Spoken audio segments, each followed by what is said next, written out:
You're listening to Inside of You with Michael Rosenbaum. Thanks for joining us. Oh, look at this. I'm drinking a Hint water. And, you know, they're not even a sponsor. They don't give me money, but I like their water and they give me free water. And I deliciously eat it. I eat it deliciously. They should give you some money. Why? Because you are stocked up on this stuff. That's true. Everybody comes over, they're like, can I have a Hint water? I'm like, sure, man. You can have a Hint water. As far as I know, you're the only distributor of Hint water. I'm thirsty. Is that a Hint water? Mm-hmm. Yeah, they're good. Thank you, Hint, for always giving me free water. I hope everybody had a glorious weekend, and I can't believe we're almost into March now, Ryan, and we're all waiting for the vaccine. We're all waiting for this to be over. We're trying to force it over. Yeah. I had my moment last week, boy. Yeah. I think if you listen to the podcast from last week, I listened to the intro actually, and I was just like, oh yeah, you were a bit not off my game. If anything, I was on my game because I was talking about my mental illness. You get frustrated, you get tired, you get just the anxiety kind of kicks in, and this has been a bit better. This last weekend, I sort of got away. Rob and I went to Joshua Tree. Nice. Rob, my guitarist for the band Sunspin, we drove up there and we got a place, and just this little place. It was like the Pioneer Motel, cute little place, and we just hiked and went through a little western town and just disconnected. And I'm telling you, just to get out of town did something for my mental health. Just to get away from the norm, the redundancy of life that it's every day you do the same thing. And if you just keep doing that, it's going to drive you crazy. Yeah. My sister just went to Joshua Tree too. Was it her first time there? I think so. But she has a dog. She and her boyfriend have a dog. And so they went to like an RV park. They rented. Nice. So yeah, like I've been to an RV park before. So they're just like out in the desert, just sort of Oof. out. And so it looked nice. It does look nice. I saw my first first shooting star. I'd never seen a shooting star, and I looked up in the sky at night at Joshua Tree for the very first night. I go, oh, it's a shooting star. And Rob's like, you've never seen a shooting star? I'm like, no. I think if you see a shooting star, you have to say it in that accent. It's a shooting star. I loved it, man. It was a nice escape. I need to get out more. I need to do things, and we wore masks and shit. So that was good. Thank you guys for everything. By the way, the Sunspin album is out. Look, CDs, you can get this awesome CD at sunspin.com, along with tons of awesome merch like lunch boxes and stone coasters and hats, trucker hats. I got my trucker hat here. That was the dilemma this morning. I was like, Ryan, should I wear the trucker hat or not? And he goes like, I don't care. Either way, I don't care. Either way, I'm getting paid the same amount of money. Oh, another thing, if we sent merch out for Sunspin, and if you get the lunchbox, if you got a lunchbox, if you make a video of yourself opening the lunchbox and make it the most original and post it on all Instagram, Twitter, and Facebook, Rob and I will choose the person we thought was the most creative, and we'll do a Zoom with you. So when you get your lunchboxes, make it creative, and we'll probably do that contest in a week or so, maybe a week or two. But it's starting now. So when you get that lunchbox, the Sunspin lunchbox, which is available on sunspin.com. So thank you everybody for coming out to stage it this last weekend. It was a big show, one of our biggest. And if you've never been, we do the last Saturday of every month. So we did Saturday, 2 p.m. and 6 p.m., 2 shows. We did, Ryan, we played like Aha, Take on Me. Did you do acoustic style? Like acoustic style. Nice. We did, what else did we do? Some Talking Heads. Home is where I want to be, but... We did a bunch of stuff, but a bunch of stuff from the album. And I urge you to go to sunspin.com and check out our album. We're also available on iTunes right now, but you have to get it off your computer to get this downloads and all that jazz. So yeah, the CD, it's fun to have something tangible that you can go, hey, look, I did this. I worked very hard for this. That's cool. I didn't know you made people still buy CDs. We've already sold like 100 CDs. You have vinyl too? We're thinking about getting vinyl, more of a keepsake thing. But thanks again for tuning in. Last week was a really fun episode with Katie Cassidy, and we had Michael Cudlitz from The Walking Dead the week before. We've got a very special guest. He's been on the podcast a few times, but he always has so much information. And this time around, I feel like he was more open. There was just more of a vulnerability to Zach, if you could even say that, because he's a vulnerable, down-to-earth man. And I consider him a real good friend, and he's a listener, and I love having him on. It gives me a chance to breathe a little bit and see that there are people that are going through the same shit. And him, when he talks about the medications that he's on and what works for him, and it's just so open. You don't see a lot of people do that. And that's just, I really respect that. And it helps a lot of the listeners that are listening go, hey, this guy who's Shazam, he's got problems too. And that's the whole point. So I urge you guys also, if you can, I always say it, but it really helps if you take a minute out to write a review on Apple Podcasts, subscribe on YouTube and Apple Podcasts, Spotify, wherever you listen. Please subscribe and please invite many friends to listen. It's word of mouth that really gets the podcast growing and growing. And it's a very specific podcast that we talk about. We talk about adversity and stress and life, and it's really a candid conversation. So I don't think there are a lot like this, and that's a good and a bad thing. It's a good thing for the world, I guess, and people listening, but also people are, there's so many choices out there. So I'm glad that I'm your choice, at least for now. So thank you for that. And where can they subscribe to the podcast, Ryan? On youtube.com/inside of you with Michael Rosenbaum. And then there's also follow ability. I started that sentence and I didn't know how to end it. At Inside of You Pod on the Twitters and at Inside of You Podcast on Instagram and Facebook. Yes. Yeah. I like that. I hope you continue to listen and join Patreon. My Patreon family is growing and growing, and we do a lot of great things. In fact, I just bought, if you've been a patron for a year, I made shirts for those top tiers who have been there since the inception of Patreon, which I didn't know what the hell was when I first started. But if you want to get closer to the podcast, a little closer to me, a little, we have our barriers, but I talk to a lot of folks there, and it's a wonderful, wonderful platform. So go to patreon.com/inside of you. Patreon.com/inside of you. I think that's what it is. It is. So look, without further ado, I think let's get inside a guy who's constantly working, who is an inspiration to a lot of people, including myself. He got me into a great place, which cleared my head for a while, and might have to go back. But let's get inside of my good buddy, Zach Levi. It's my point of view. You're listening to Inside of You with Michael Rosenbaum.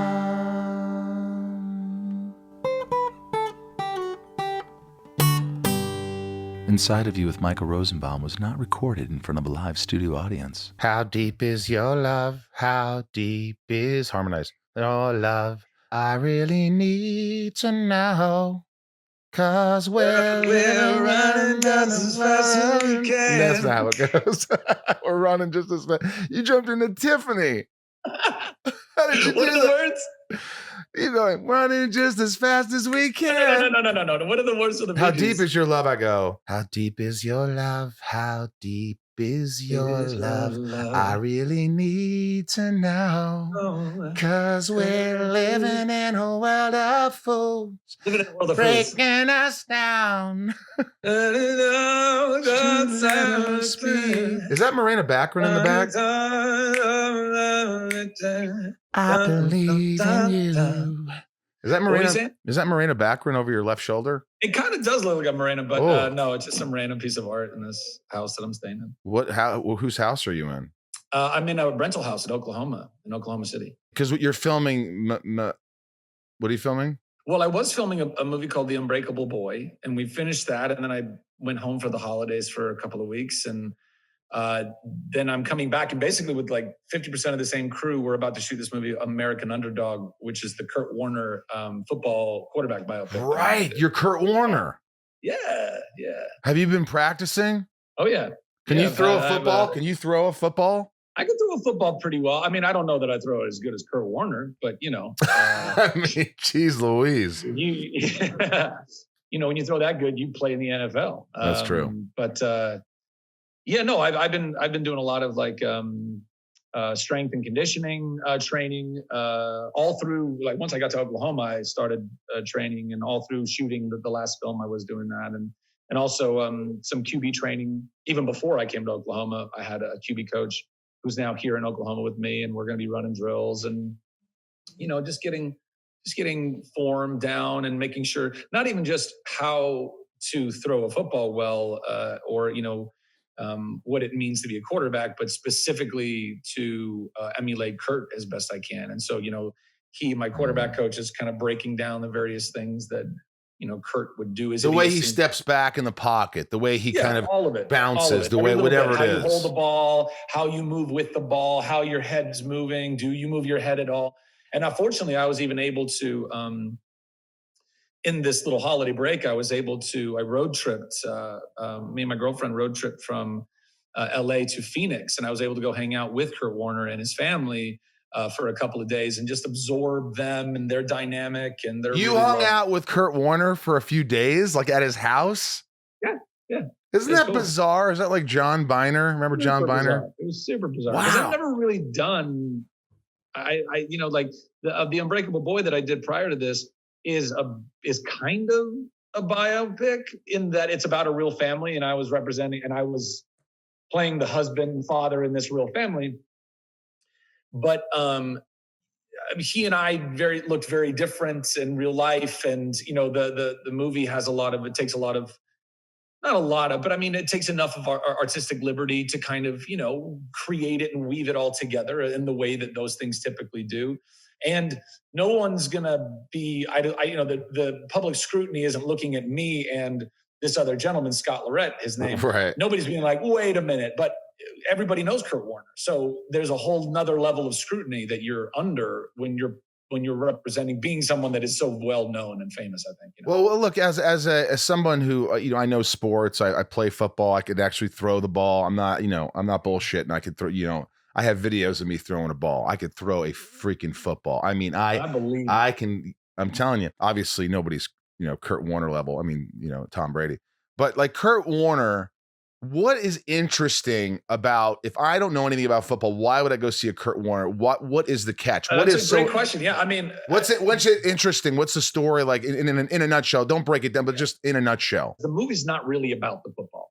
The football is the packaging in that, like, it's an incredible rags to riches Cinderella story. And the NFL is one of the most insane places that ever try and even make that thing happen. But it's 25% football, 75% the real life journey of Kurt and Brenda and her kids, their kids. And it's beautiful. I love it. It's got so much heart and so much faith. And it just is, it's a very uplifting. Yeah. Uplifting, humbling, encouraging story. We need that. I think we need more of that all the time. Oh my God. I need more of it. So that's that. I love it, buddy. We were talking like a couple of months ago, and I know we were both like struggling a little bit, and we get into these struggles. I mean, we, as in everyone listening, we all get into these modes of like, we see the light at the end of the tunnel, and then all of a sudden it goes dark again, and you're like, what just happened, man? I thought things were going well. My mind's not. Like, for instance, me, I kind of tried some meds out just to kind of balance me. Nothing major, but it's kind of messed with me a little bit. It's like, I told Ryan today, my engineer, I'm like, I'm just dizzy, a little lightheaded, and my therapist seems to think it's like, the antibiotics that I'm taking. And he thinks it's throwing it off, and just to give it a few days. But talk about not sleeping. I have a little insomnia now. I'm like, it's just like, and to try and get to a normal. And a lot of people will say, well, try nothing. Well, I've tried nothing. And now I'm trying a little something to see if this little something will help me feel normal, because the normal that I feel, I don't necessarily love. And I'd like to feel some semblance of normalcy. So, I know we were both struggling a little bit, and I get into these areas, and that's hence why I wanted to try something and go, hey, you know what? I want to try something, a little something, and see if it gives me a little bit of help. And I know you've done that too, and I know you've been working on yourself, but what have you been doing? Because I know work is your therapy, and it kind of detaches you or maybe connects you. So what do you do? Well, so yeah, man, so many things to unpack. I know, and I didn't know where to start. So I was like, no, it's perfect. What do you want to get into? The way our conversations go, it's all going to tangent and get, eventually we'll cover everything. So yeah, true. So one of the things that, for people who are at home or in their car or wherever you're listening to or watching this podcast, this is now the third of the Michael and Zach sessions. Number 3 was supposed to be in Texas, where I was going to interview Michael, and then we were also going to do a live Inside of You on a stage there. But the pandemic happened. And then pandemic happened and all that stuff. 2 sold out shows in Austin, gone. And it was it's okay. We'll come back to it. We'll do it. All in God's timing, man. We're okay. Yeah. But also, an update and kind of an impetus or catalyst as to why we're, jumping in. Cause I really I like doing this in person. I mean, Zoom is amazing, and what it's been able to provide us in this specific time is just incredible. But yeah, I always like to be in real life, face to face. Would it help if I touch the screen? If I just reach out, reach out and touch. Oh, you got something on your forehead. Somebody's hand. Oh, sorry about that. When your grandma used to do that, or your mom, they'd lick a finger to wipe something off of your face. Oh yeah, and it smelled. Or finger smelled. You smell their spit on you. You're like, what? What are you doing? Your breath. What are you doing? It smells like crusty and lipstick. They hadn't even brushed their teeth. They had grandma had crumbs in her mouth from something she ate earlier. Disgusting. Anyway, so one of the catalysts, or to why we're having this number 3 right now, is because prior to the pandemic, and I've shared all this stuff with you, Michael, but I was in the process of writing a book. I mean, I was in a much better place than where I was 3 years ago, as I've shared with you and the listeners. I went through a whole breakdown 3.5-ish or so years ago when I first moved out to Austin, and just didn't realize how much I didn't love myself or feel any self-worth at all. And I did so much work and went to incredible therapy as a place, Privé Suisse, as we've talked about, and with those amazing people. Yeah. And Shazam comes out of that, and Marvelous Mrs. Maisel, and all of these things just felt like, okay, I've done the work and I've healed of this thing, and now look at the fruit of that labor, and I'm good. I'm good now. And I didn't realize just how ungood I was. I didn't realize just how little healing I had done. And amazed, by the way, it's an incredible, I think, example and testament to God's love. Even a little bit of work that we do can bring about such incredible growth and such incredible things. But I still had so much more to do. And I didn't realize it until the pandemic hit, when I fell apart. I crumbled. And when it first started, I was actually okay, and I felt optimistic. And then once the country started ripping apart at the seams, and there was just all of this vitriol and all, like, we're so, and as an empath, not only did I feel all that and feel like, what is, I lost hope. Like, what is the point of even working toward all of these things we're working toward if everybody's going to hate each other on the other side of this? And also me just, all the negative loop that we find ourselves, these lies that stay in our head and we can't get out of our head, like you're worthless, or you're dumb, or you're not going to get this done, or you're ugly, or whatever, all of the things. And I was in the process of writing a book, because HarperCollins had hit me up and they were like, listen, we want you to write a book about your mental health journey, specifically this one that I've talked about many times before, kind of the going away to this healing therapy retreat, and then becoming a superhero on the other end of that. Like, this really powerful part of what my, very long mental health journey has been. And I was in the thick of that. And I was literally trying to write this book to help people to talk about loving yourself, like I've done many times on my social media. And I literally couldn't do it. I could not, without feeling like I was a complete fraud and hypocrite, I couldn't write a book about loving yourself when I knew still deep down I didn't love myself. And I was so messed up this pandemic, because I just went right back to feling like a complate failure. Do you remember plans and all these things. Do you remember the messages that you and I kind of left back and forth? I just remember this voice, and I'll tear up fucking thinking about it. I was like, hey buddy, it's Rosie, just calling you, seeing how you're doing. And you're like, hey bud, and just the feeling like you could tell that you were like, I'm really trying here, and I'm sitting in my truck right now.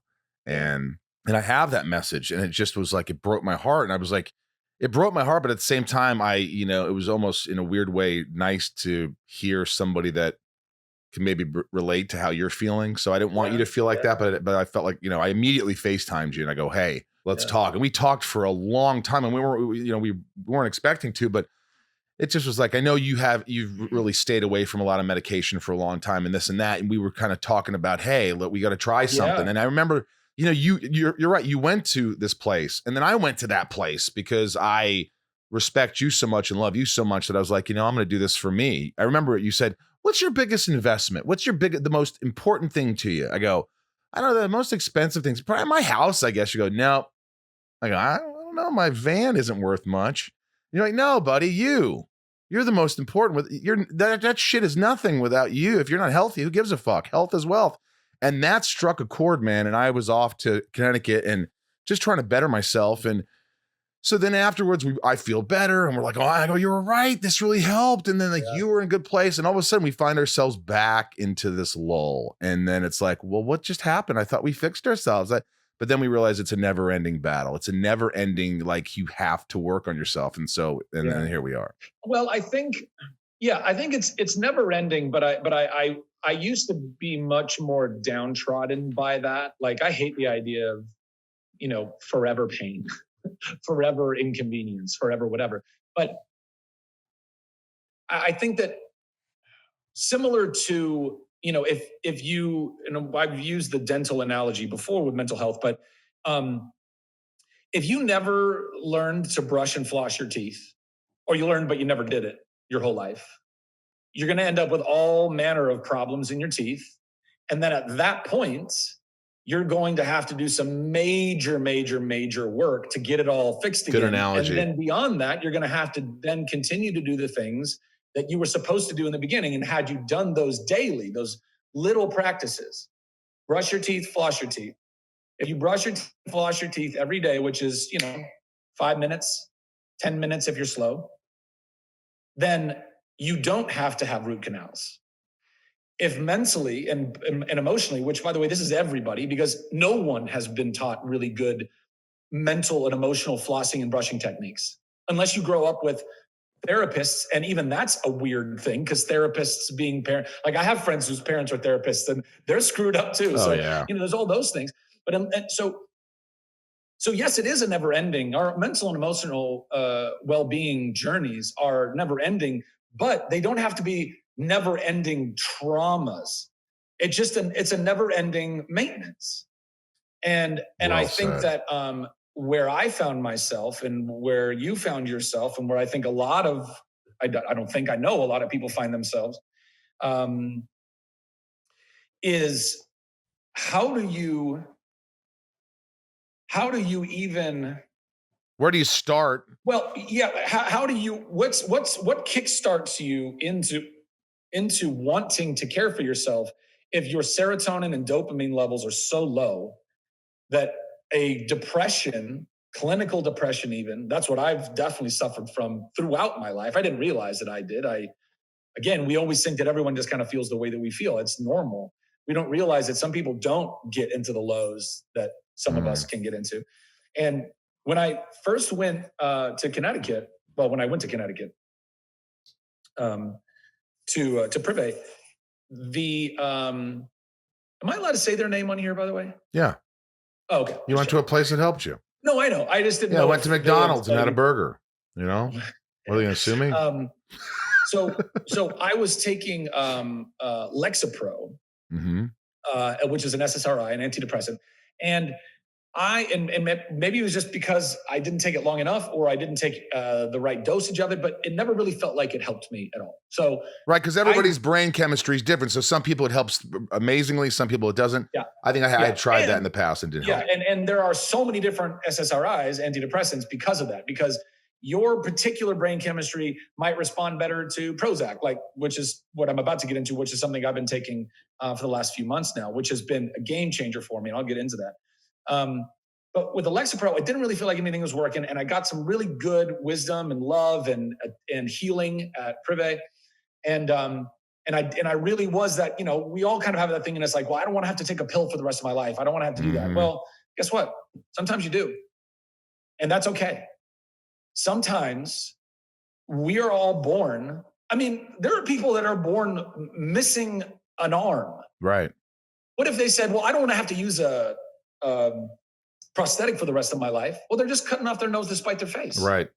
You have a thing to help you, to reach that thing, to grab that thing, but you're not going to use it because you don't want to have to be dependent on it. And by the way, I've never been born without an arm, and I don't know what that journey is like, but it would seem to me that in that same way, we need to be approaching, again, physical well-being should be equatable to mental and emotional well-being. It should be. We have so many stigmas around it. We don't want to feel like we're the person that has to take a drug, a pill every day even. Right. You feel shame. Like, why can't I be normal? Oh my God. Why can't I? Am I not strong enough? Am I too weak? And that was a stigma that's been around since the beginning of all this shit. And it's bullshit. And everybody listening is bullshit. It's all bullshit. Whatever works for you. Obviously, if cocaine works for you, don't do that.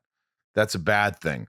But if you have something that's controlled, that's works for your brain chemistry, and you go through it with your therapist and you feel comfortable and it makes you feel like normal, like you can get things done. You're not going into these deep, dark areas. And so I agree with you wholeheartedly. And the analogy with the not flossing your teeth makes perfect sense. I mean, it really does. Because one day you wake up and you're like, oh my God, my whole mouth, they need to rip out all my teeth.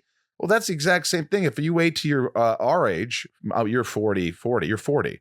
I'm 48. Fuck me in the butt or anywhere. You look great, Rosenbaum. Well, I don't. Well, thank you. I'll tell you what. My daddy always told me it's better to feel good than to look. It's better to look good than to feel good. Let me tell you. You look. You don't remember that guy? You look absolutely marvelous, Fernando. Oh, yeah. My daddy always told me, Fernando, don't be a schnook. It's not how you feel. It's how you look. Okay. That's Billy Crystal, isn't it? Billy Crystal, yes. Marvelous, baby. Inside of You is brought to you by BetterHelp. Stop right now. If you're freaking out, if you're stressed about the way the world is now, or just life in general, anxiety, depression, all this stuff, if you deal with stuff like I do and everybody deals with, you deserve help. You deserve to get BetterHelp, BetterHelp online counseling. They are a sponsor for a long time, and they're serious about helping people, and so am I, and that's why I think it's a good match. 2020 was pretty interesting, so let's do a mental health check-in. Why don't we? How are you really? Ask yourself. And what do you need right now?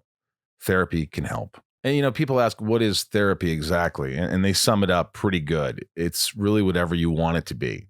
That's therapy. You get tools to help with motivation, depression, anxiety, battling your temper, stress, dealing with insecurity in relationships or at work, whatever you need. It's not just, I think people associate it with, this big sort of, what's the word, Ryan?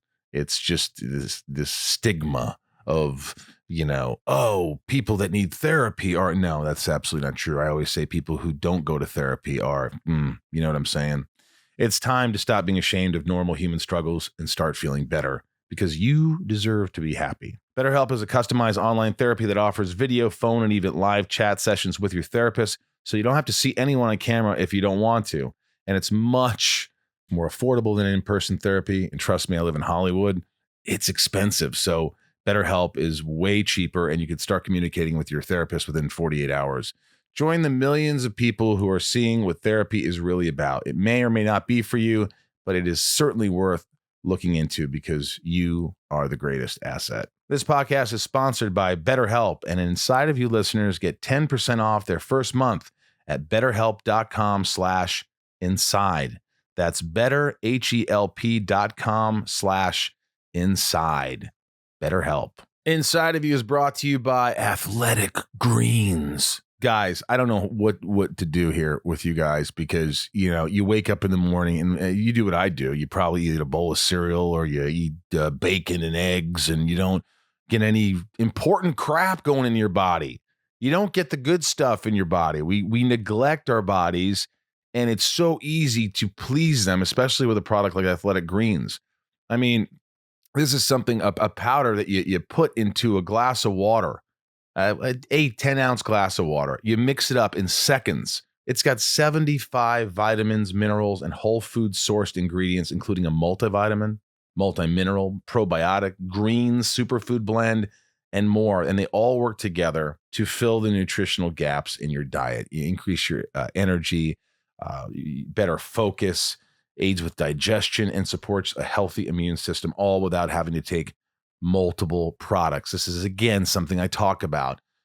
If you're getting, whether you're young or not, but I'm getting older, I need to start doing healthy things. Ryan, do you find yourself just doing the same crap every day? Oh, especially now, for sure. And what are you eating in the morning? I mean, I do eggs and some toast. And you think, oh, eggs are kind of healthy. Yeah. Toast is. But do you honestly, gun to your head, think you're getting enough vitamins and nutrients and minerals in your body every day? No way. Hell no. It's so easy. I gave you some packets of the Athletic Greens. Uh-huh. It's tasty. It's not like you think, oh my gosh, I'm going to have to hold my nose. You know, there's some of those drinks where you plug your nose and you're like, oh shoot, here we go. Yep. No, man, this tastes good. It tastes good. Give it a shot. Get your life together. Start your day with Athletic Greens. It works for me. It gives me energy. I know when I don't take it because I could fall asleep right now talking to you. Right now, Athletic Greens is doubling down on supporting your immune system during the winter months. They are offering our audience a free 1-year supply of vitamin D and 5 free travel packs with your first purchase. If you visit the link today, you'll basically never have to buy vitamin D again. It's that easy. Start today, guys. Give this a shot. Simply visit athleticgreens.com/YOU. Join health experts, athletes, and health-conscious go-getters around the world who make a daily commitment to their health every day. Again, athleticgreens.com/YOU and get your free year supply of vitamin D and 5 free travel packs today. So go back to you, because I know you were saying Prozac. And by the way, I want to commend you for being very, not only straightforward, but like also it's very brave for people, especially in our industry, to go, oh, I'm on this, or I'm like, people think, oh, but that shows a weakness. Like, I've had surgeries, I deal with pain. Oh, he's a liability. No, I'm just being honest with the world, and I do what I can, and I just think it helps. And again, whenever you talk about this, and as I'm sure you'll say, and we've talked about, it's not like Prozac will work for everybody. Prozac might work for you. So anyway, go ahead. In fact, I share it because I think it's important, as you know. I think vulnerability is important. And transparency. With superpower, I think it helps. It feels awkward and it's scary to be that real, but it has only ever brought positive things into mine and other people's lives. Me too. So I don't want to hide and not talk about the struggles that I have, particularly since we have the platform that we do. And I think that the more we can normalize, and we have platforms to really spread that normalization out there, so that's super helpful. The only thing that I've ever questioned talking about the brand or type of pharmaceutical is something that actually I learned. Was it when Chris? Because they'll bank you as a spokesperson, like, oh, he says this. No, it's not. It's not even that. It was something I heard Kristen Bell say, and it was either on your podcast or it was on on Armchair. Well, she said she wouldn't name the product because she doesn't want other people. It was on mine where she said she doesn't want other people to think that doesn't work for them just because it worked for her, so she didn't say. Exactly. So that's exactly what I was alluding to, and I think that's the important. only hesitancy I even have in talking about what I'm taking, but I'm going to talk about it. Because we're also giving people the clarity in our conversation right now that this, just because it works for me doesn't mean it works for you. And by the way, I'm not even sure it works for me perfectly right now. There's things that work and there's things that don't work. When I, first, tracking back a little bit. So again, even though I was in like really, really, really, sad shape and feeling super defeated and lost and incapable and all of the not good things. I still was like, I don't want to have to take a pill if I don't have to. I'm going to do all of the other things and things that I've done before, but I was really like leaning into it. I was praying. Exercising, meditating daily, 20 minutes a day, sometimes 40 minutes a day, 20 in the morning and 20 at night. There's a great app, by the way, my friend turned me on to. If anybody's looking to get into meditation, One Giant Mind. Write that down, kind Ryan. of like, they walk you through. I thought you were going to say J-Date. Isn't that for Jews? Like myself, I'm a Jew. You're a One Jew. Giant Mind. You're not Jew. So it was meditating, was working out every day, was eating the cleanest of clean, wasn't drinking any booze. And it still was not pulling me out of the depths. And it was terrifying. And I was like, well, I can't, if I'm doing all these things and it doesn't really feel like I'm having consistent marked difference in the uptick of my life, then I guess that's the sign that I do need to try something. And, as it turned out, had people like yourself or others who were saying, Zach, maybe it's time that you really give an antidepressant a shot. And one of the things that really put me over the edge, not to plug somebody else's podcast, but I think it's definitely worth mentioning and something you'd really enjoy listening to. It's a podcast called The Hilarious World of Depression. And it's, I can't remember the name of the host, but he's great. And he interviews just basically a bunch of the first couple of seasons are just mainly comedians and comic writers, but then he brings in other people from entertainment and stuff. And I want to get on there. We should both get on there. Oh, we definitely should. At some point, I would love to do it. But anyway, the point is that he interviews all these people and all of them, it's without fail. It's like, yeah, I didn't want to have to take the pill. I didn't want to, we all have this kick. We want to kick back on this thing. And they all say, change my life, change my life, change my life, change my life, change my life. I couldn't get out of bed. And then I was all of a sudden like, I'm okay again. And I think part of it is none of us want to admit how we need help. Well, no. Yes, but I think that people don't want to admit the idea that we are just how helpless we are to our body's biochemistry. I think we all think that we are in control of that, and it's actually a very liberating concept to acknowledge and to say, oh, no, I don't have, like, all of my thoughts are not my thoughts. My thoughts are a whole bunch of things. Sometimes that's me thinking. A lot of times that is this negative interject, this negative feedback loop. And so much of that stuff directly comes from your level of dopamine or serotonin or whatever the epinephrine, or I don't know. Epinephrine, I guess. Yeah. My thoughts are, I don't want a lot of these thoughts. Yeah, totally. 100%. But because your body and your mind are in a depressed state because of dopamine, serotonin lacking in your system, you are infinitely more prone to stay subject to those thoughts. As soon as you can take some antidepressants or whatever it is that you need to take for you in your particular mental and emotional well-being journey, you can find a key. And here's the other thing.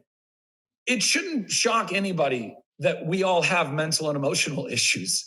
Look at the world. Look at the world that was before us and all of the woes and all of the crazy. And look at where we're at now. Look at these little devils that are in our pockets that, like if you watch The Social Dilemma, the documentary on Netflix, which is like so scary to think about, like you're not even in charge of your own social media. You're being constantly marketed to, and we all know it. We talk, our phone is in.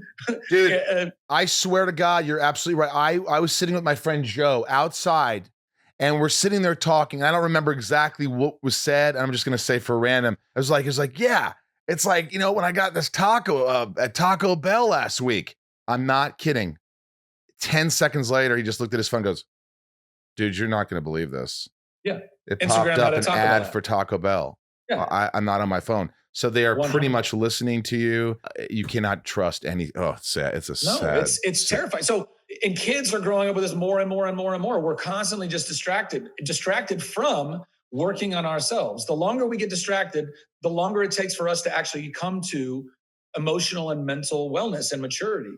And these things are the greatest. They are the, I've said this for years. It is the single greatest Swiss Army knife in the history of mankind, and also the deepest narcissist pool.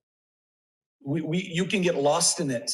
Black Mirror. I mean, that's literally the name. I'm good. They love me. They love me. I'm great. I need that. I need this. Lost in that darkness. Yeah, that's true. That's true. So none of us should feel ashamed that we struggle with stress and anxiety and depression and bipolar, whatever, all of the things. Our brains are being fractured every single day by our politicians, by our food, by our pharma, by our social media, by all of it, by so much of our content. Yes, but by the way, Zach, it's not just that. The most important thing is that we have all those external things going on, because you could also have the choice to use those things and the choice to acknowledge things and be but what I'm going to say is that there are some choices. Look, I don't think you can control much, but you can control your determination to fight for a better life, to feel better. I mean, you could always have control of trying. But what I was going to say is that if someone has schizophrenia, someone has manic depressive, someone has bipolar, this is science. These are doctors who have diagnosed these people. And if they get diagnosed by enough doctors, then it is real. It's science. So their mind works in a different way. Their brain chemistry, the channels that are going around, they're not like mine or yours. And my brain is not like you. So ultimately, it's asinine to think that everybody has a normal brain and we all can improve our brain by just exercise. Like Zach said, that he tried that, his food, his meditation, all these things. So if you've done everything and your therapist goes, I really think that this slow dose of something it's worth a shot. I mean, that's why I'm diving into it. I don't want to be all meted up. I go, look, if this is going to fuck with my creativity, if this is going to fuck with blah, blah, blah. I mean, there are side effects. Like he said, well, you're not going to want to have sex as much. I'm like, well, it's a pandemic. I don't really have sex anyway. But, so ultimately it's like, there's so many variables, but look, into your world now where you decided, okay, I'm good. Because I remember you did not want to, like, I don't know. I don't want to try Prozac. I don't want to do this. I don't know. And I remember having that conversation with you going, dude, if nothing's working and you've tried everything, why don't you try something? Just, if you don't like it, get off it.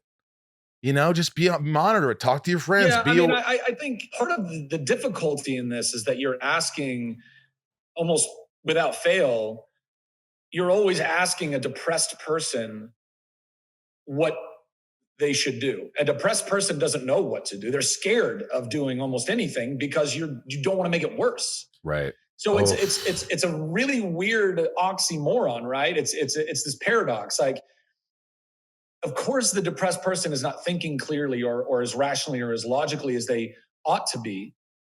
As somebody who's been on Prozac now for a couple of months and has my serotonin levels stabilized, that makes it's so much more rational. Also because I've now done it and I've seen the benefits of it. And so obviously that all plays into it too. But you and others who I talked to who had also gone through, seasons of their life where they were on it for a while. And they said, listen, it changed. It was a lifesaver. It was a life changer. It helped me. My therapist used a great analogy when I talked to him about, like, I don't want to be on this stuff for the rest of my life. He goes, well, maybe you will and maybe you won't. I don't know. But there, like I said, there are plenty of people like diabetics have to take a shot. Well, now they have these cool little machines and things that are kind of automatic. But, I remember having diabetic buddies when I was growing up. It's like every single time they ate, they had to prick their finger and check their that should be a sitcom, by the way, Diabetic Buddies. It's like three overweight guys or underweight. I have friends who are really skinny with diabetes, but they get it and they live together and they have to check. Anyway, stupid idea. So that could be the rest of your life, perhaps. But also if you're in a room and you're in the dark and the only way to turn the light on is to drag a stool over to underneath a light, so you have something to stand on so you can reach the light. Then look at the antidepressants or whatever drugs that you might need to take as that stool. Yeah. And just get up there and get that light on. I love that. Once you've got the light on, then assess, then look at what's going on. Then you can leave the light on. You can leave the light on. Hey, let me ask you, what was it like the first month or two when you did do Prozac? And were you like talking about getting off it and saying, this isn't working, this isn't working? Were there many times you almost got off it? Oh man, there was, yeah. Yeah, I mean, well, libido is definitely something that is a side effect that is very clear in in all of the, like this may cause this, that, and the other. Yeah. So there's, there's some of that, but I don't lose a bone. I don't lose the boner. I just don't feel like using the boner. Yeah. It's like, hey, go down, dude. I don't know what you're doing. Yeah. I just don't feel like doing it.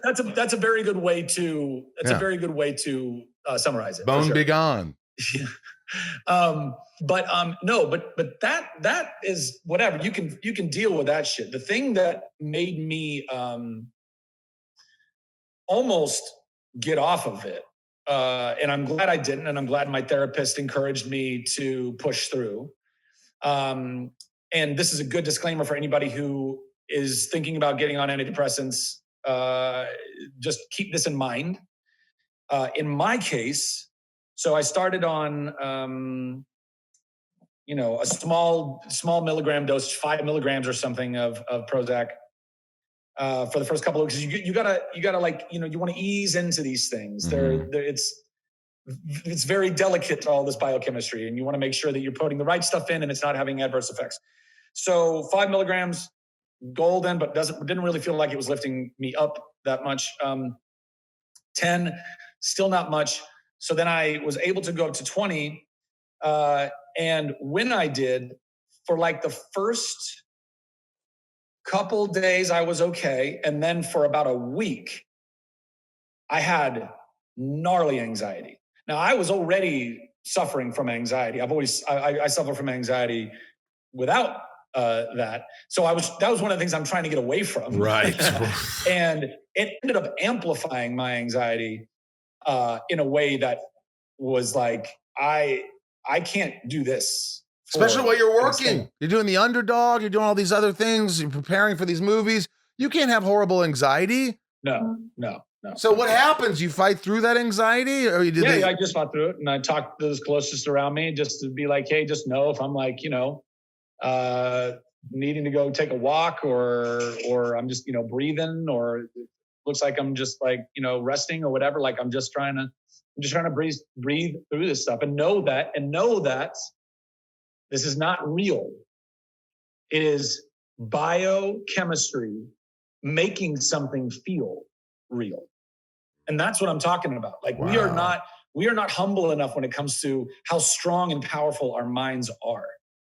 Like we think these depressive thoughts because we're down in this depressive state, and then we believe these depressive thoughts as truth. They're not. How people, how often we sit around when we're in a bummed out mood and think about like all the shit that we did wrong in our life, and we beat ourselves up about ruminating, or we think about, oh, that stupid thing I did with that person, and they must think I'm an idiot. And all of those projections, when that person might not have even clocked what you did or cares. And even if they did, they haven't thought about you in 20 years or whatever. But to you, it is real and clear as the day. Yeah. But it's not, because our biochemistry literally makes us feel in such a way that it galvanizes that. It like solidifies it as some kind of fact, and it's a fucking lie. It's not true. So what? Yeah, go ahead. I knew that was going on. My therapist was like, you got to remind yourself this is just a physical reaction. There is nothing to be anxious about. Because if you're feeling anxiety, then you'll apply that anxiety onto things in your life, and then you'll feel that anxiety about those things. As opposed to just feeling it, I think it's a very Buddhist kind of thing to allow yourself to just feel whatever it is you're feeling. This is very, meditation, it's the same thing. It's feel what you're feeling. Become bedfellows with your pain, with your fear, with your anxiety, with your depression. Like embrace them. But what was the first thing you felt in a good way? Like in terms of like, oh, it's working? Or did it take you time to sort of, as my therapist would say, hey, tell anxiety he could sit in the back seat, but he's not driving, and then shut the fuck up. I know it's there. This is what's happening, but that's not real. He could sit in the back seat. He's there. We know he's there, but keep driving. Or was there a moment where you're like, you woke up or day 2 and you're like, my anxiety's kind of gone. I don't feel low. I'm not. I mean, honestly, like once all the anxiety kind of leveled up, even while the anxiety was going on, I could still feel the depression lessening. So that was, I could feel not happier necessarily, but I didn't feel as unhappy or like depressed. It was just the anxiety that was still. So once that then leveled off and things kind of stabilized, I don't feel the anxiety. Thank God. Beautiful. And my therapist was right and just, ride that out and don't take, because I was like, do I take something to counteract that? And he goes, don't take any more things, just write it out. It sucks, but you're going to be okay. And now, it's strange. It's like, because I guess you just assume, or because people for so many years say that they're happy pills or whatever, antidepressants, but they're not really happy pills. And it's not like, flying and just like, oh my God, like some drug trip or whatever. Right. You're actually, as somebody who struggles with the depression as I do, I think this is just what people feel like normally. Right. It's normalcy. The happy pill is really, I'm like, here comes my normal pill. Yeah, I can feel kind of like maybe you. Yeah. Yeah. No, that's true. That's true. So that's kind of where it's at now. And that allows me to now not be run by this monkey brain that's down in the depressive state, that's thinking lies are real. And instead, like getting all of that, like I had a therapist once talked about like, perspective and why we get so strung out. It's like putting your hand in front of your face. Well, if you put your hand right in front of your face, you actually can't see the form of your hand.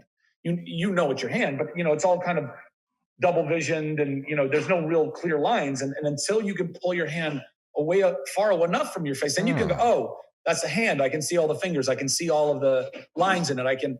But you have no perspective here. There's nothing here. And this is where we're at in our messed up biochemistry. We have everything just like, How many people you think just did that with me? How many people watching just put their hand near their face and went along with it and go, oh my God, I did. Everybody. I was lost in Zach's words and his hand. Inside of You is brought to you by True Underdog Podcast. Raised in a trailer park with no clear path to success, kicked out of high school multiple times, faced with becoming a father in his teens, Jason Waller is the definition of a true underdog. After hearing the words no or you can't too many times, he unleashed the power within to start 3 successful companies, with his most recent venture, Power Home Solar, skyrocketing on a path to becoming $1 billion enterprise. Join us as Waller, a 4-time Entrepreneur of the Year winner, shares motivational tips and inspiring stories and business building lessons from the ground up. He shares his life experiences and that of his high-profile guests to help others better themselves. As Waller will tell you, there's no elevator to success. That climb only happens one step at a time. Let every True Underdog podcast be that step that elevates you. Scared money won't make money. Learn about failure. Learn about entrepreneurship. Learn about never quitting or making excuses. It's real. It's raw. It's motivational. Check out True Underdog Podcast at trueunderdog.com or anywhere you get your podcasts. Inside of You is brought to you by Geico. Do you own or rent a home? Ryan, I have a home. I know you rent a home. I do rent a home. And it's a pain in the ass. Pain in the ass. That's the biggest thing. We always talk about this, but it's funny because, I'm 48 years old, man, and you're 32, almost 33. All right, go to hell. You're young. But you're more mature than I am. But no matter what, I think the older you get, you don't want to do as much. You don't want to pay as many bills. Mm-hmm. You don't want to go out. There's just a lot of things that you want to save time with. Groceries, auto insurance, homeowners insurance, all these things that just sound so adult. You want somebody that's respected, that everybody knows, but at the same time, you want to be able to do one payment. Mm-hmm. And those are called bundling policies. It's so easy, honestly, with Geico. And, to have one payment and that's all you have to deal with, as opposed to 3 different companies. To me, that's what's important in my life. I'll tell you that right now. Geico makes it easy to bundle your homeowners or renters insurance along with your auto policy. Go to geico.com. All you do is get a quote. It's so simple. And see how much you could save. It's Geico easy. Visit geico.com today. That's geico.com. So that's been, a huge benefit, and continuing to do the other things as well.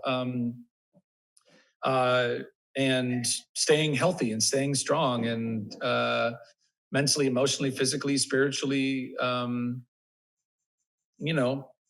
2020 was brutal for everybody. Well, yeah, unless you're Jeff Bezos, it wasn't very brutal for him. But by and large, we all got smacked around really, really, really hard, and some of us even lost our lives.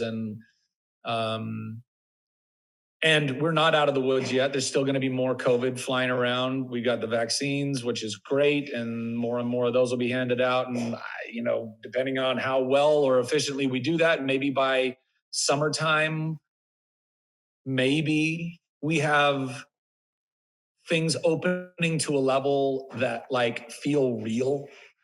And by Q3, it's really real. And by Q4, by holidays of next year, we've got herd immunity or we're close to it or whatever. But we still have a lot of this to go through, and a lot of political bullshit that we're all going to be wading through together, and trying to stay a hopeful. If you want to be a productive person, you have to have some kind of hope.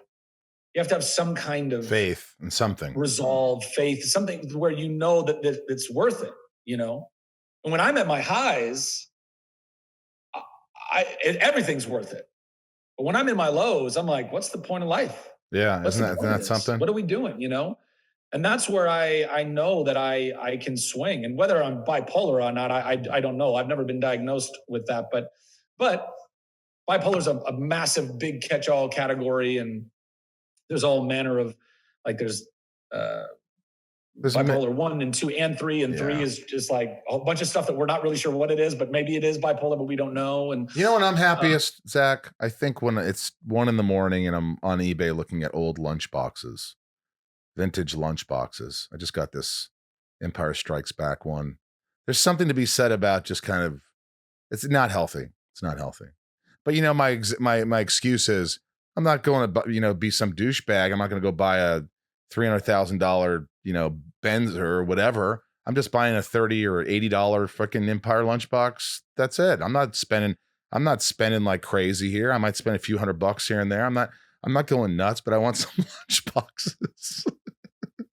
There's something bad about that, though. There's something dark. There's something there that what is it? You're looking at me like, you've been there because you think that this is going to make you happier. Like these certain things are going to make you happier, but it's ephemeral. Look, ultimately that's retail therapy. I know. And external validation on some level. Why? I'm the only one that cares about it. I think that it's healthy and good to treat yourself occasionally. Absolutely. I think that that's part of self-love, is to say I'm worth this thing, whatever this thing is.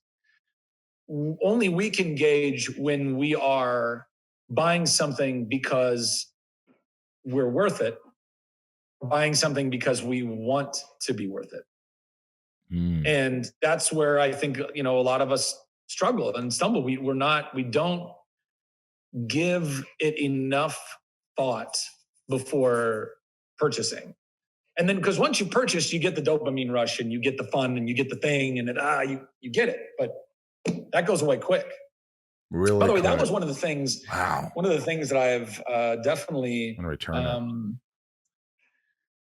kind of, I think, recognized for the first time in my career, in my life. Not working well. You and I have talked about this before, but when I didn't realize how much I derived my worth from work before this pandemic. I knew that I did on some level, but I don't know. I always kind of felt like in the past, if I wasn't working, it was my fault. So I could beat myself up, and that's why I was upset with myself. this was the first time I wasn't working, and it wasn't because I didn't book a job or whatever. It's because there's viruses floating around the world. Everything gets shut down. So I should be very kind to myself and be like, okay, you know, we'll hunker down, we'll figure this out, and we'll get back to work on stuff once we get back. But I didn't. Instead, I was still feeling worthless. And I was like, why can't I just be okay with me? I'm not being Zach on a set.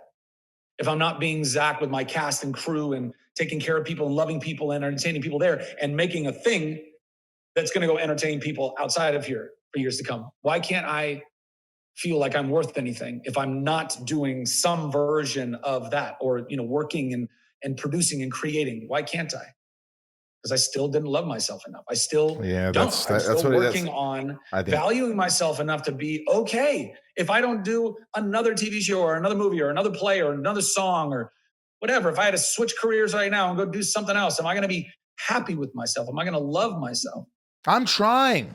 I'm listening to this and I'm going, you know, my therapist is always Sandy, you know, Sandy, but Sandy's always like, you're worth it. And I'm like, yeah, I know. Yeah, I know. I'm totally worth it. Yeah, I know. I know I'm talented. I know, but I'm not, it's not settling in. It's not. Yeah. And it's just such a weird dynamic where it's like, I don't hate myself. I don't look in the mirror and go, you're a terrible, fucking awful person. But I do think, I definitely can't say I love myself. I cannot say that, honest to God, gun to my head. Somebody said, do you love yourself? I cannot say yes. That's for sure. But, and there are moments, right? You go in these phases where it's like, oh, you're just such an asshole, dude. You're fucking, and then you're like, you know what? That was a really good thing you did. And you didn't do it because the cameras were rolling, or you didn't do it because you wanted people to like you. You did it because you really have a heart. And there are ups and downs of that sort of validation and like validating yourself for certain reasons. And, so that's all a balancing act. And that's part of the whole therapy and all this. Look, enough about me. This is about you. But so you could be my therapist. Well, just to add to that a little bit, and also circle back on what I was going to then get into when I was talking about how I kind of recognized that I was deriving so much of my worth from my work. Another thing that I recognized was dopamine. And this is through, you know, by the way, this is also like 40 years of life and, you know, knowing things now that I didn't know before. So I can not connect dots that didn't make any sense. But dopamine is a really fascinating drug in our bodies. And it's really a reward drug. So serotonin is by the way, I'm not even, don't quote me on any of this stuff. but we're just actors talking about things. Yeah, you know, but serotonin seems to be more of a love drug, like kind of a more steady feel of things are okay, right? A peace or that kind of stuff. Whereas dopamine is the excitement. Dopamine is the little shot, and we get them playing video games. This is why people become addicted to video games. This is why people become addicted to certain drugs that give them dopamine. But it's also why people get addicted to work, because every single time you achieve a little goal, you get a little shot of dopamine in your body. It's your body. Evolutionarily, our bodies were designed to help us propel forward. Literally, you get little shots of dopamine throughout your day. When you're playing a video game, every single time you're playing a shooter game, every time you kill a guy or you level up or you get the new gear or a new map opens up, like they design apps, they design games, they design them specifically for these reasons so that you have all these little dopamine checkpoints. Like a lunchbox. Same thing. There's a little shot of dopamine there. It's a small shot, but it's dopamine. Go ahead. That's what I was saying. You get that little shot because you've check, got that Empire Strikes Back. And then it goes down.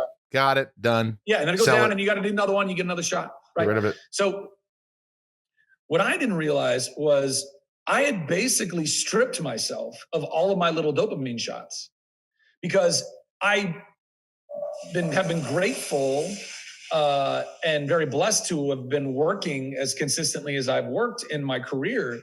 But that going for the most part, from job to job, there were definitely seasons of life that were drier, and those were also, as it turns out, shocker, more depressed states in me, because I didn't have enough hobbies or other things that I was accomplishing.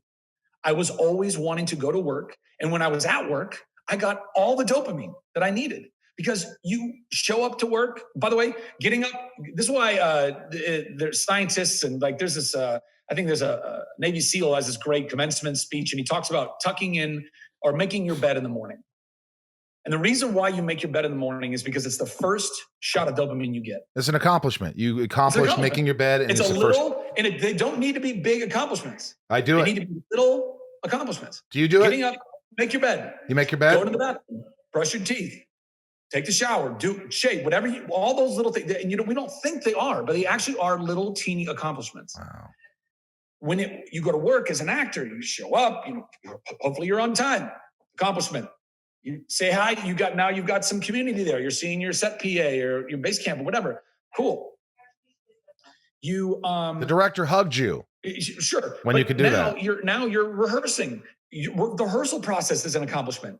You're going through, you're figuring things out. You're figuring out where you're going to stand, and you're figuring out your lines if you don't already know them, and you're working it out with the other actors and the director and all that. And that's one big. And then your takes, and then you do a take, and it's great, and then it's a dopamine. Exactly. It goes on, and then you go home, you're exhausted, and you start the whole day over. Exactly. And when you don't work, you don't have those days. You don't have all that dopamine.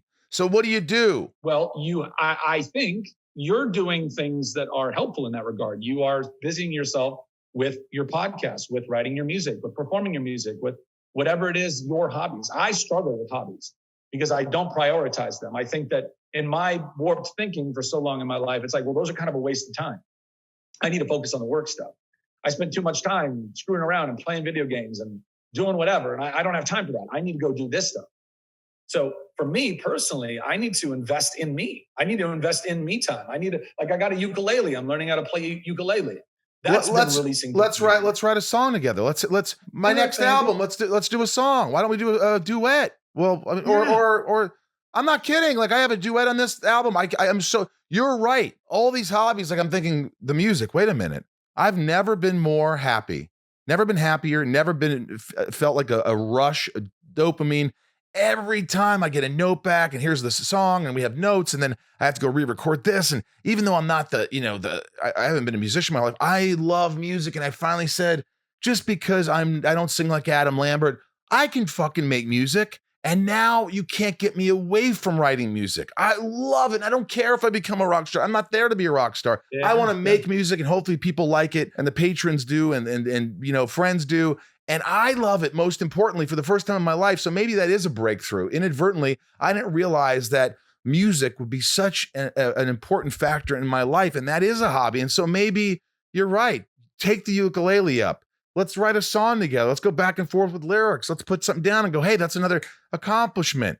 Let's just do more things without you got to also not spread yourself too thin because you do a lot of stuff as well. Yeah. And look, and everybody's got to be able to gauge that for themselves. And, are you overworking yourself? Are you overstimulating yourself? Are you not enough? Or, that's everybody's got different bandwidth.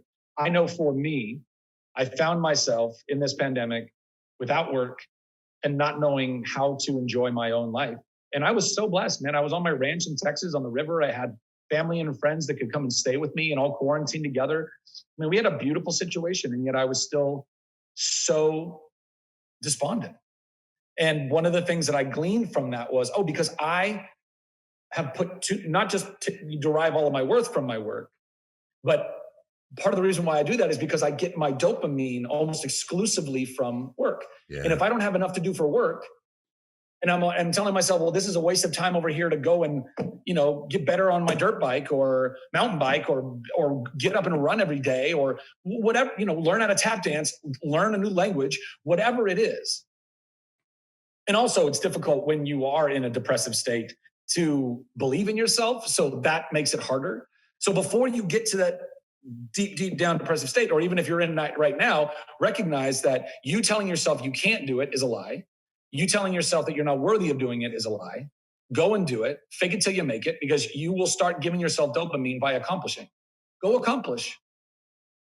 Accomplishing almost anything will give you little shots of that dopamine, and it will help pull you out of the depression. This is a wonderful conversation. To me, this is, I hope people enjoy it as much as I do. I hope everybody listens. To me, honestly, back to like, it matters to me. This has been dopamine for me. I've learned so much, and I always learn from you. And I know I'm sort of the little kid kind of just jumping in and making a joke here and there. And I kind of like do that because sometimes, I like to do that, but sometimes it's insecurity or it's like, oh my God, he's talking about exactly what I'm getting too serious here. Like, oh, farts have done it again. Farts have cut into the serious talk. And I'm sure people say, Zach was about to say something really important and he cut him off with a singing the Bee Gees or some shit. We're going to get into a thing called shit talking with Zach Levi. This is rapid fire. This is just fast. If you could do it fast. Yeah. This is all my patrons get to ask these questions. If you want to join Patreon, patreon.com/inside of you. I'll message you. Sophie M., what are 3 positive things that you have done during lockdown? 3 positive things I've done during lockdown. Prozac.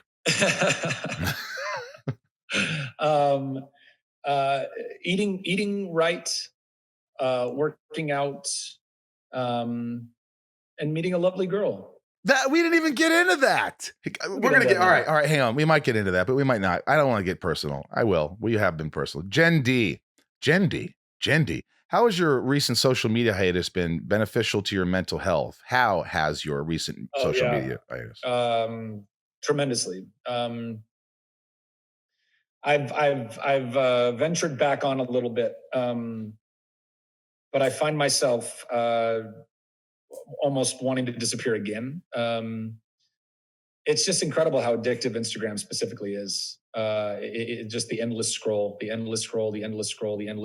just constantly. I mean, I know it. Like you're doing it, and you know you're doing it, and you still don't stop. Yeah. Because you think, by the way, this is also dopamine.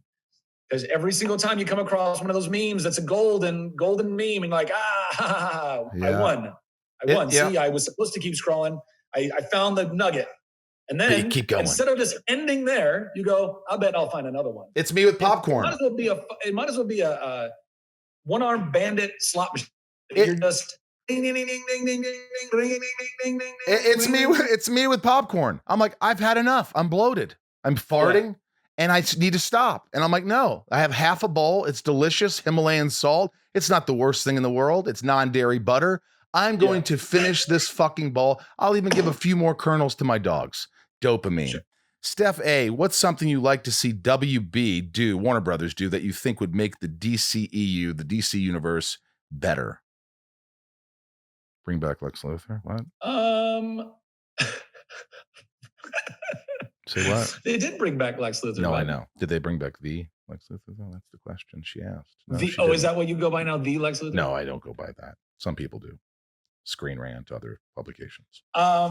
A young Gene Hackman, I always referred to you as. By the way, he was my favorite. He was my favorite Lex Luthor of all time. So good. He was so good. But you don't know really. And that's a tough question, isn't it? Yeah, I don't know. It's like, and this isn't just trying to, I'm not definitely not evading or dodging or whatever, or paying lip service when I say I'm legit just grateful that I get to be Shazam and get to be in that world. And as a comic book fan and video game player and lover of all nerdy pop culture, like I have all kinds of different ideas of what I think would be fun or cool. But look, I think that from what I've gathered from my bosses and conversations that I've had, I think that Warner Brothers and DC are making steps to do exactly that, at making it better. I think that, there was unfortunately just some missteps or misfires or whatever that came in the initial universe building that just didn't pan out, and Marvel's did. They took, I think Feige and those guys were smart enough to take Jon Favreau and Robert Downey Jr.'s template in the original Iron Man, and eventually just kind of put that vibe over all of their titles. They realized that that's what people want. And they were right. It's funny enough and with just enough action and explosiveness and death, but not so much that like kids are freaking out and parents can take their kids to the movie. Like they struck the perfect chord, and Favreau and Downey did that first, and then they used that template and they did it. DC and Zack Snyder wanted to go the other direction and be like, let's make this dark. Let's do it. Let's do this darker deal. And I think for Batman, that works. I think that it was a difficult thing to apply to all of the DC characters because of their different personalities and stuff. And ultimately, they were trying to figure out their tone, and Zach had to leave Justice League and Joss came in, and now there's all that drama and all these things that people are talking about. And that was all well before my time. And I can't weigh in on any of it. But what I can say is that now, because the universe build didn't work, I think, in the way that everyone wanted it to, they have pivoted, and now they're allowing it to be this multiple universe, DC universe, the multiverse, which is interesting because Marvel is now kind of doing that thing as well. But it allows you to make all the movies you want, and they can be connected or not connected or whatever. And I think that's smarter. This has been awesome. The last thing I want to say really quick, is I'm really happy about the girlfriend. So why don't we see how that goes? And in maybe 5 months or 4 months or whatever down the road this year, you come back. And if that's still happening, it happened. I wish you the best. You don't normally have girlfriends. I normally don't either. It's not because we're not, we're troubled. I think we're innately good people like everyone, but we're just trying to be better. And once we like ourselves more and love ourselves, then we can love. And that's ultimately the bottom line of us. Yeah. Or I can speak for myself, but. Yeah. And I think part of that is, when you struggle loving yourself, then you really struggle allowing another person to love you because you don't think you're deserving of it. And you don't even know that you're doing that. But yeah, you don't, I don't even know. I don't even know that that's what's happening. Like you're saying, like, you're not loving someone. You're like, well, this person's so sweet to me and so kind to me and so friendly, and we get along and we don't fight and all these things and things and things. And why don't I love this person? Well, maybe because you don't love yourself.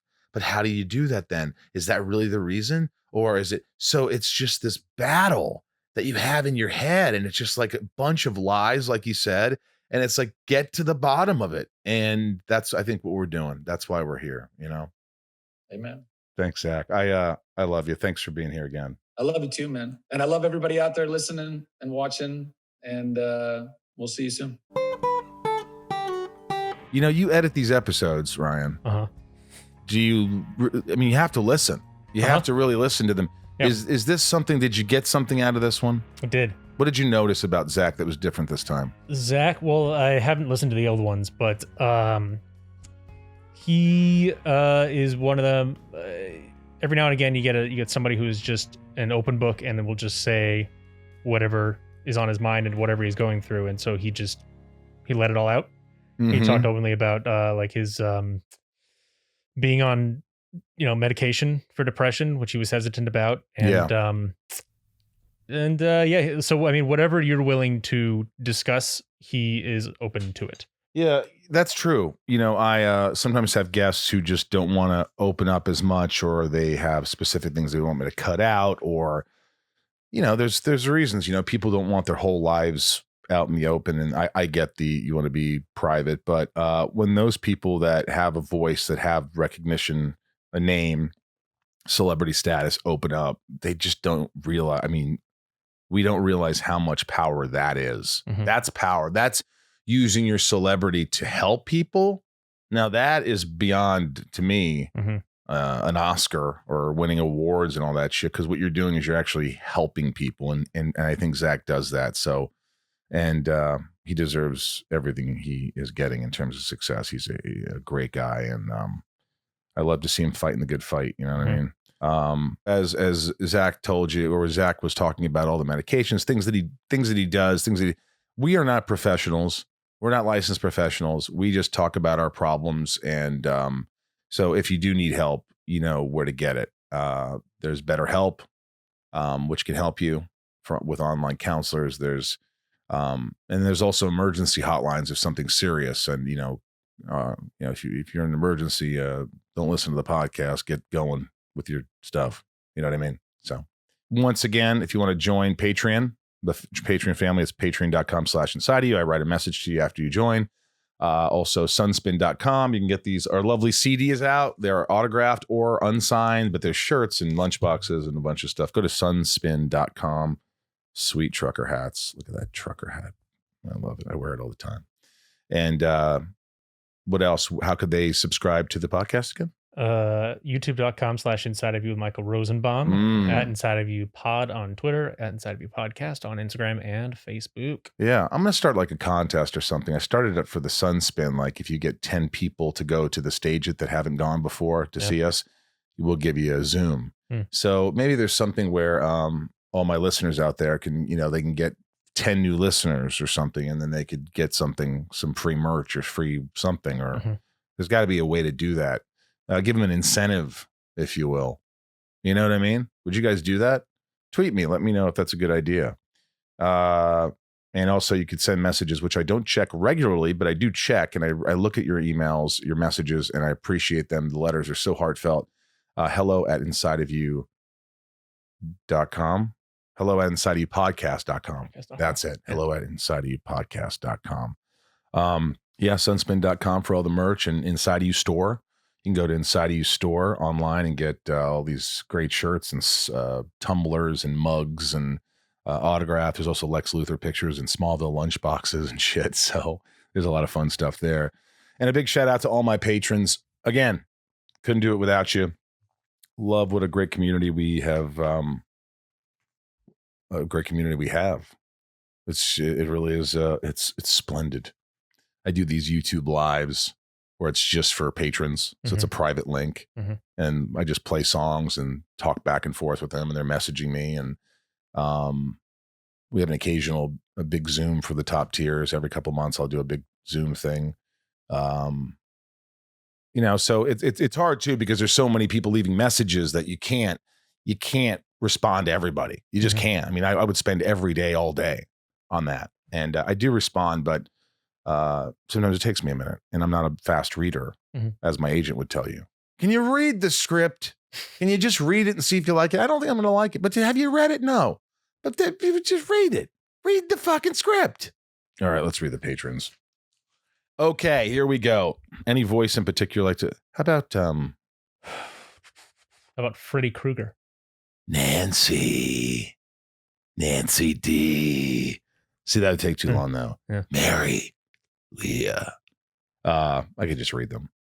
Trisha F, Sarah V, Little Lisa, Yukiko, Jill E, Brian H, Lauren G, Nico P, Robin S, Jerry W, Robert B, Jason W, Stephen J, Kristen K, not to be confused with Kristen Crook, Amelia O, Allison L, Jess J, Lucas M. We got Raj C. Does Amanda listen? Your girlfriend listen to the podcast ever? No, she doesn't. Joshua D, Emily S, CJ P, Samantha M, Jennifer N, Jackie P, Stacy L, Carly H, Jen S, Jamal F, Janelle B, Carrie B, Tabitha 272, not to be confused with Tabitha 273, Ashley Ryan, Kimberly E. It's Kimberly Ewing, I believe. Mike E, Marissa M, N is in Nancy. It's Naniarello. El Don Supremo, which is Dan. Jack S, one of my faves. Ramira, Beth B, Santiago M, Sarah F, Chad W, Leanne P, Ray A, Maya P, Maisha C, Maddie S, Kendrick F, Ashley E, Shannon D, Matt W, Belinda N, Kevin V, James R, Chris H, Osborne. I love Osborne. I want to see Osborne. But he looks like a Viking. I don't get on Zoom.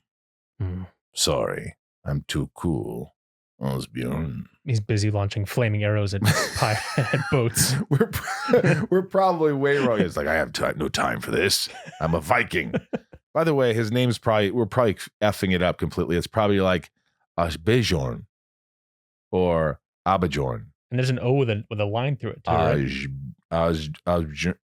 Amy C, Dave H, Samantha S, Spider-Man, Chase, Sheila G, Ray H, Alyssa C, Tabitha T, Misha H, Deb A, Tom N, Suzanne B, Henry S, Katie F, Liliana A, Michelle K, hi Michelle, Marcuz, he wants to. Marcuz, he wants to. Hannah B, Michael S, Talia M, Luke H, John S, Andrew T, Christy S, Claire M, Liz J, Laura B, Laura L, Laura L, Chad B, Rochelle E, Nathan E, Brandel D, Taylor K, Neil A, Marion E, Meg K, Janelle P, Dan N, Jennifer J, Wayne M. Those are them. You know, I noticed a lot more names. Also, thank you for buying all the Sunspin merch. So when Rob and I were boxing them up, I see all these names. We want to actually do something with the people who bought lunch boxes to make a video of them opening their lunch boxes, A little unboxings, and make it as creative as they can. And the most creative will get like a 5-minute Zoom or something with us as a token of our appreciation. And you got to post on all socials. So if you get a lunch box and you get it, hopefully you get it in time for this contest, because I think it's happening right now. But I think you'll have time. This has been a real treat. Thanks, guys, so much. We got great shows coming up. Please stay tuned. If you're here for Zach Levi, stay tuned for other guests. I think you're going to learn something. I learn something every day from you, from the guest, from Ryan, from my home in the Hollywood Hills. Mutual Rosenbaum. Oh, yeah, Casa de Rosenschnaz. I'm Michael. This is Ryan. We'll give a little wave to the camera. Thank you all for allowing me to be inside of you today. Thanks. Much love to you.